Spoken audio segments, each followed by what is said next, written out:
बिस्मिल्लाहिर्रहमानिर्रहीम। Monthly payment के साथ हाफ ईयरली शेड्यूल कैसे बनेगा और ऑटोमेटिक सॉफ्टवेयर की तरह से कोई भी पेमेंट हम एंट्री कर रहे हैं और उनकी टोटल पेमेंट में से हाफ ईयरली पेमेंट भी इनको जमा करानी है और मंथली भी इनकी रिसीव करनी है पेमेंट। ऑटोमेटिकली जो भी शेड्यूल बनेगा उनकी हाफ ईयरली लिखे तो वो मंथली पेमेंट हमारे पास खुद ब खुद बता देगी इतनी इनकी मंथली और ये इनकी हाफ ईयरली और टोटल पेमेंट इनकी ये बन रही है और कितने मंथ में ये पे कर रहे हैं। जैसे बिल्डर वगैरह की कोई अगर फाइल हम अपडेट कर रहे हैं एक्सेल के अंदर या फिर कोई ऐसा शेड्यूल या मंथली बेसिस के साथ उनके एक्स्ट्रा पेमेंट्स भी हमें कैलकुलेट करके उसमें ऐड करानी है मंथ के अंदर ऑटोमेटिक, तो वो सब किस तरह से बनेगा माइक्रोसॉफ्ट एक्सेल में एक सॉफ्टवेयर की तरह से वर्क, ये आज की इस क्लास के अंदर मैं बताऊंगा। तो एडवांस में लाइक करें भरपूर और जो फर्स्ट देख रहे हैं चैनल को सब्सक्राइब करें, दोस्तों के साथ इस वीडियो को लाजमी शेयर करें। तो चलिए शुरू करते हैं। माइक्रोसॉफ्ट एक्सेल को ओपन करेंगे, है क्या पहले देख लें ये डाटा और उसके बाद इसको बनाना किस तरह से, इसमें कौन से एडवांस फार्मूले यूज होंगे कि ऑटोमेटिक सारा शेड्यूल ये खुद ब खुद काम कर रहा है। बैलेंस यानी सबकी पेमेंट्स अगर रिसीव हो जाती है, अब जैसे हाफ ईयरली पेमेंट का मतलब ये होता है कि मंथली आपको रिसीव करनी है इनकी पर मंथ, और उसके बाद जैसे 6 मंथ होंगे हाफ ईयरली तो उनको ये हाफ ईयरली 2,50,000 भी देने, तो उसमें हाफ ईयरली में 2,50,000 में ऐड हो जाए तो याद है कि 2,75,000 हाफ ईयरली आ गए। फिर मंथली चलती रही इनकी और फिर यहाँ पर 6 मंथ हाफ ईयरली जो होती साल की दो, उसमें फिर 25 ऐड हुए 250 में तो 275 और बैलेंस 0 साल की यानी पेमेंट्स ये मैंने बनाई हुई है जो हम जो रिसीव कर रहे हैं मंथली। अब शेड्यूल क्या है, जैसे कोई अगर हम प्रॉपर्टी सेल करते हैं इंस्टॉलमेंट बेस के भाई इतने टाइम की ड्यूरेशन में इनकी इंस्टॉलमेंट है और ये हाफ ईयरली बुकिंग है, ये सारी चीज़ें, तो उसका शेड्यूल हमें अपडेट करना है एक्सेल में। तो ये आज की वीडियो आपके लिए हेल्पफुल रहेगी। तो यहाँ मैंने कस्टमर का नाम लिख सकते हैं, नेम दे दिया, सीरियल दे दिया, कोई प्रॉपर्टी प्लॉट है, फ्लैट है, अपार्टमेंट है, वो जो आप इंस्टॉलमेंट पे सेल कर रहे हैं वो आप लिख लें नाम, और फिर उनके जो प्रोजेक्ट नंबर वगैरह है वो लिख लें। फिर कॉस्ट उसकी क्या है, यहाँ पे आपको फार्मूला लिखा हुआ है, यानी जो आपने सेल किया 8 लाख, ये 5 लाख, ये 7 लाख, इस तरह से सारी पेमेंट्स लिखी हुई है। तो उसकी हाफ ईयरली बनी हुई है, हाफ ईयरली यानी इनको देने 2,50,000 और फिर साल के इनके 5 लाख हो गए।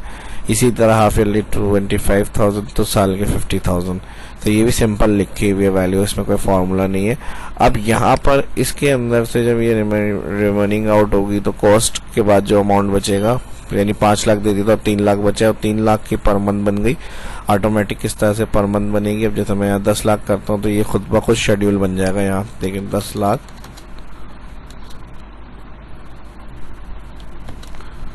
सारा काम खुद ही हो गया कि हाफ ईयरली ये हो गए। अगर हाफ ईयरली चेंज करने ये भी कर सकते तो रिमेनिंग जो होगी फिर हाफ ईयरली अगर मैंने दे दिए 3 लाख रुपए इनको पर मंथ, तो अब देखिए 6 लाख हाफ ईयरली के चले गए 6 महीने में और फिर 4 लाख बचे वो डिवाइड हो गए 12 महीने के अंदर।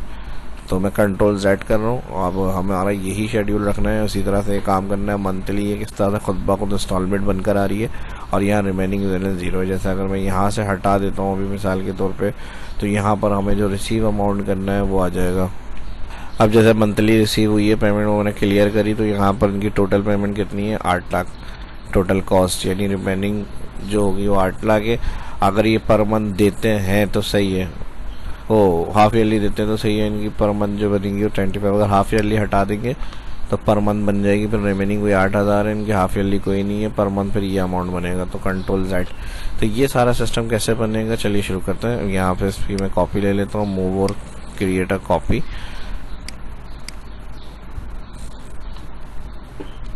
तो बिल्कुल 0 कर दिया मैंने, जहाँ फार्मूले लगे हुए थे मैंने क्लियर कर दिए। यहाँ पे बाकी सारी टाइपिंग हुई हुई है, सीरियल, नाम, टोटल कॉस्ट, कोई फार्मूला नहीं है। हाफ ईयरली जो देने हैं आप मर्जी से पूछ सकते हैं कि भाई आपकी पेमेंट आप हाफ ईयरली क्या देना चाह रहे हैं, तो वो शेड्यूल आप रख सकते हैं। आपका कंपनी फिक्स कर रही है कि इतना आपको देने हैं हाफ ईयरली, तो आप अमाउंट लिख लें। फिर रिमेनिंग इनका कितना बचेगा हाफ ईयरली के बाद, पर मंथ में कैसे डिवाइड होगा, फिर मंथली क्या पेमेंट रहेगी, उसके बाद बैलेंस किस तरह से आएगा, ये सारे काम हमें करना है। तो यहाँ मैं सबसे पहले इसको सिलेक्ट करके ऑल बॉर्डर कर लेता हूँ। ऑल बॉर्डर करने के बाद फॉर्मेट इस टेबल कोई अच्छा सा स्टाइल अप्लाई कर लेते हैं। माई टेबल हैज़ बिन हेडर।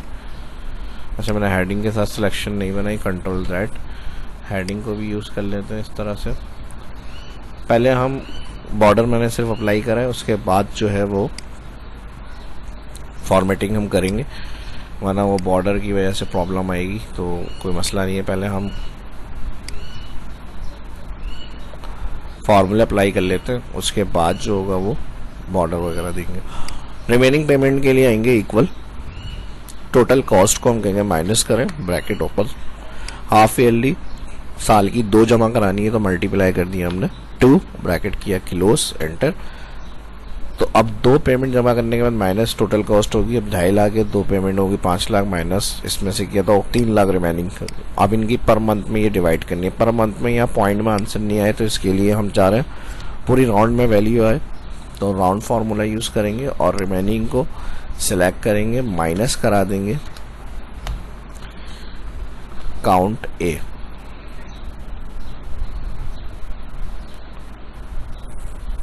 ठीक है जी, ये फॉर्मूला आएगा यहाँ पे, बल्कि इसको डिवाइड करेंगे,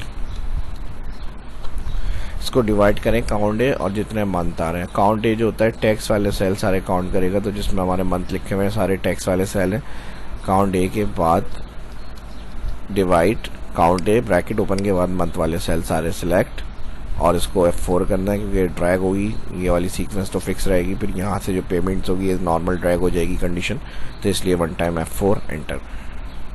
अच्छा, यहाँ राउंड के लिए ब्रैकेट क्लोज के बाद 0, ब्रैकेट राउंड का क्लोज, एंटर। तो ये पर मंथ 25 हो गया, ड्रैग करेंगे। अब देखें इनके डायरेक्ट मैनुअल भी कर लेते हैं, ये 3 बचे हैं, डिवाइड 12 करेंगे, 25 इनकी पर मंथ बन गई।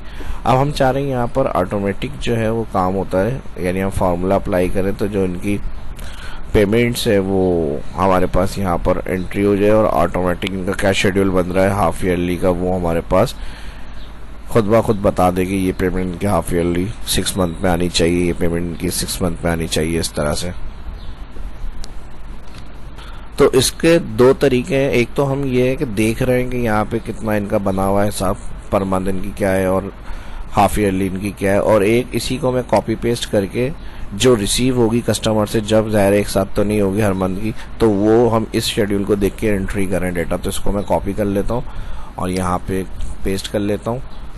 कॉपी पेस्ट की वजह एक तरीका तो मैंने ये बताया, जब हम यहाँ शेड्यूल बना लेंगे तो इस शेड्यूल को देख के कस्टमर जब पेमेंट हमें देगा तो उसका शेड्यूल देखकर हम यहाँ उसके एंट्री कर देंगे कि इस मंथ की इनकी पेमेंट्स आ गई हैं। तो हमारी मिक्स एक सॉफ्टवेयर की तरह से जो हमने कैलकुलेशन की हुई है वो सामने रहेगी और उनकी जो मंथ की पेमेंट होगी यहाँ लिखते रहेंगे हम। तो ये अपडेट डेटा होगा हमारा ऑफिस का। तो ये शेड्यूल बनाने के लिए और पेमेंट रिसीव के लिए ये हमारा शेड्यूल है। अगर आप इस तरह नहीं चाह रहे कॉपी पेस्ट, 2 मैंने कहा था तरीके, या तो इस तरह कॉपी पेस्ट करके आप जब एंट्री पेमेंट रिसीव होगी वो जब एंट्री कर लें, यहाँ देख के इनकी किस मंथ की क्या पेमेंट है, हाफ ईयरली क्या आ रही है, एक तो ये तरीका कॉपी पेस्ट। या फिर ये नहीं चाह रहे तो फिर उसी के अंदर आप कलरफुल भी कर सकते हैं, यानी जो पेमेंट्स जिस मंथ की आ गई तो वहाँ से आप उसको कलरफुल कर लें, तो उससे याद रहेगा कि इस मंथ की इन्होंने पेमेंट रिसीव करा दी है हमें। तो कॉपी पेस्ट वाला तरीका, या फिर इसी सेल के ऊपर जो हमने शेड्यूल बनाया हुआ जब उनकी पेमेंट रिसीव हो तो कलर भी कर सकते हैं। कलर वाला तरीका सही है, एक जैसे दोनों डाटा सही नहीं लगेंगे, कंट्रोल-Z कर लेता हूँ। कलर वाला तरीका कैसे मैं वो भी समझाता हूँ आपको। और यहाँ पर हमारे पास जो है वो अब फार्मूला कौन सा लगेगा कि इस तरह का जो प्रोग्राम हम बना रहे हैं खुद ब खुद यहाँ पर मंथ उनके हाफ ईयरली प्लस होकर लिखी हुई है पूरे उसमें ऑटोमेटिक। तो इसके लिए हम यूज़ करेंगे इफ़ और 2 कंडीशन है, क्योंकि हाफ ईयरली और 6 मंथ की, तो इसलिए और फंक्शन यूज़ कर रहे हैं और फिर उसके साथ लगाएंगे कॉलम्स।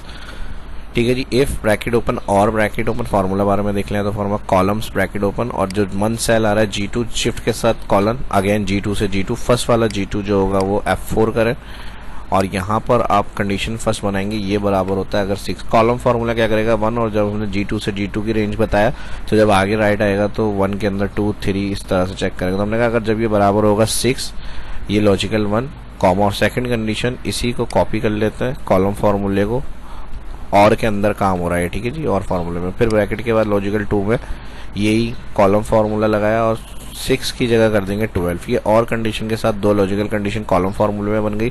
जब ये 6 या 12 कॉलम नंबर आएगा, हमने जब राइट करना है इसको, तो ब्रैकेट क्लोज के बाद हम कह रहे हैं इसमें आप वैल्यू ऑफ ट्रू क्या करें, हाफ ईयरली के अंदर प्लस करें पर मंथ।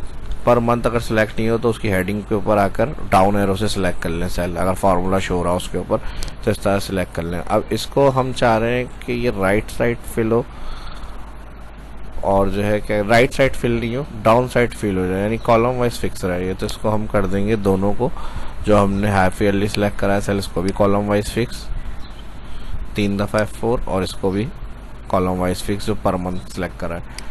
ठीक है जी। तो जब ये कब होगा इसके अंदर प्लस हाफ ईयरली, जब यहाँ 6 होगा कॉलम नंबर और 12 होगा कॉलम नंबर। नहीं तो फिर सिंपल ये वाली पर मंथ चलाते रहे वैल्यू F3 वाली। इसको भी दोबारा 3 दफ़ा F4 ब्रैकेट कर देंगे और का क्लोज।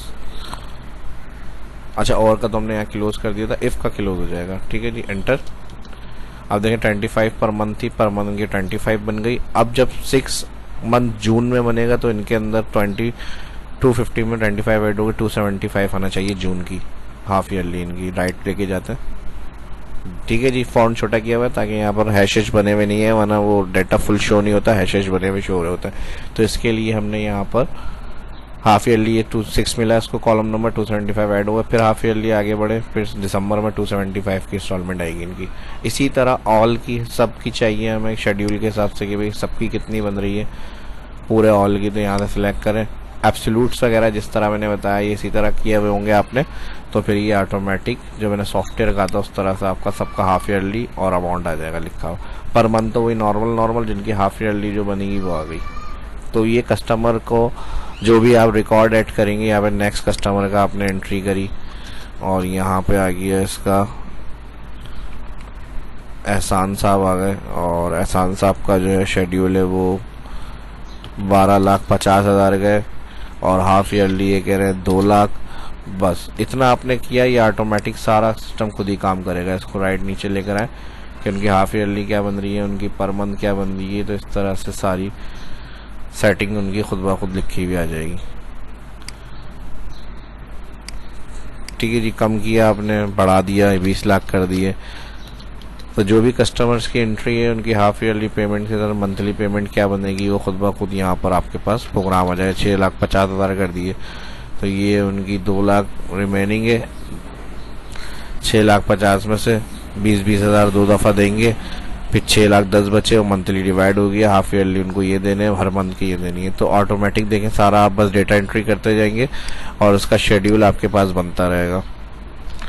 5,50,000 जो पेमेंट एंटर कर रहे हैं उन सबकी हाफ ईयरली के साथ उनकी पर मंथ बनकर आ रही है। यानी आप आपके ऊपर है कि उनकी हाफ ईयरली क्या है, उनकी टोटल क्या है, फिर रिमेनिंग जो फॉर्मूले लगे हुए बस ड्रैग करना है। अब बैलेंस यानी अगर पूरे पेमेंट आ गई हर मंथ की उनकी, तो यहाँ बैलेंस 0 हो जाना चाहिए, लाजमी सी बात है। तो इसके लिए हम लगाएंगे इक्वल सम, और जो मंथली पेमेंट आ रही है सारी इसको सिलेक्ट करेंगे, ब्रैकेट क्लोज, माइनस कर देंगे टोटल कॉस्ट। ठीक है जी, ज़ाहिर 0 हो जाएगी टोटल का अगर सारी पेमेंट्स मिल गई हैं इनकी, और नीचे इसको कर लेंगे ड्रैग। आप कोई हाफ ईयरली नहीं देना चाह रहा तो ये हाफ ईयरली हटाएंगे तो यही टोटल कॉस्ट उनकी हर मंथ की बढ़ जाएगी पर मंथ। हाफ ईयरली नहीं देने वगैरह, हर मंथ पे ही देंगे नॉर्मल किस्त। तो ये हटाया आपने तो अब उनकी 8 लाख रिमेनिंग है और 8 लाख पर मंथ में डिवाइड करके उनको हर महीने यही पे करना है। अगर किसी भी वजह से कोई कस्टमर कहता है भाई नहीं देना चाह रहे हैं हम हाफ ईयरली, तो आप इस तरह से जैसे ही हाफ ईयरली हटा देंगे उनकी वही पेमेंट जो है हर मंथ के अंदर डिवाइड होकर आ जाएगी। तो है ना आपके लिए या जो इस तरह का काम करते हैं पेमेंट फाइनेंस वगैरह का, उनका शेड्यूल बनाने के लिए हेल्पफुल है। तो अपने दोस्तों के साथ उनके साथ भी शेयर करें, और आपको पसंद आई ये वीडियो के लॉजिक समझ में आई, फार्मूले वगैरह किस तरह से ऑटोमेटिक शेड्यूल बनेगा, तो आप भी लाइक करें इसको, ज़्यादा से ज़्यादा दोस्तों के साथ सोशल मीडिया पे वीडियो को शेयर करें। कोई चीज़ अगर इसमें समझ में नहीं आई हो तो कमेंट में पूछ सकते हैं। अब मैंने बताया था कॉपी पेस्ट का तरीका ये है कि आप एक अलग से इसको ले लें और कॉपी पेस्ट कर लें, ताकि फिर जो पेमेंट कस्टमर हमें दे रहा है तो हम यहाँ से उसका शेड्यूल, ये फार्मूला, ये वाला सेक्शन हटा दें और फिर यहाँ उसकी मैनुअल एंट्री कर लें कि भाई इनकी कस्टमर्स की जो फरहान की जनवरी की पेमेंट है वो हमारी 25 पे आ गई। तो इस तरह से आपके पास शेड्यूल वो बनता रहेगा जो अपडेट हो रहा है, यानी कस्टमर आपके पास पेमेंट रिसीव करा रहा है। एक तो ये तरीका है, और अगर आपको ये डबल सही नहीं लग रहा, Ctrl+Z कर रहा हूँ मैं इसको, कॉपी पेस्ट जो कि हटा रहा हूँ, तो एक तरीका ये है कि आपने ऑटोमेटिक पूरा बनाया हुआ है। जैसी कस्टमर से आपको पेमेंट मिल जाती है कस्टमर से, वो आप यहाँ से कलर से हाईलाइट कर लें। जिन कस्टमर की जो पेमेंट मिल गई जिस मंथ की, आपको लाइन से उनको सीक्वेंस से जो है वो हाईलाइट करते हुए चले जाएं। जैसे भाई फर्स्ट मंथ की सब कस्टमर्स की आ गई, आपको मिल गई है, आपने उसको हाईलाइट कर लिया। ठीक है जी, किसी कस्टमर ने नहीं दी, किसी मंथ की रह गई, अगला मंथ हो गया, तो उसको रेड कर सकते हैं, कलर को रेड कर सकते हैं इस तरह से। तो ये भी एक तरीका है। तो दोनों में से जो सही लगे आपको, मुझे तो ये कलर वाला भी सही लग रहा है, कॉपी पेस्ट वाला भी सही है, अगर उसका सेंटर पॉइंट हटा देते हैं तो जो रिसीव होती रहे साथ साथ आप उसकी एंट्री करते रहे।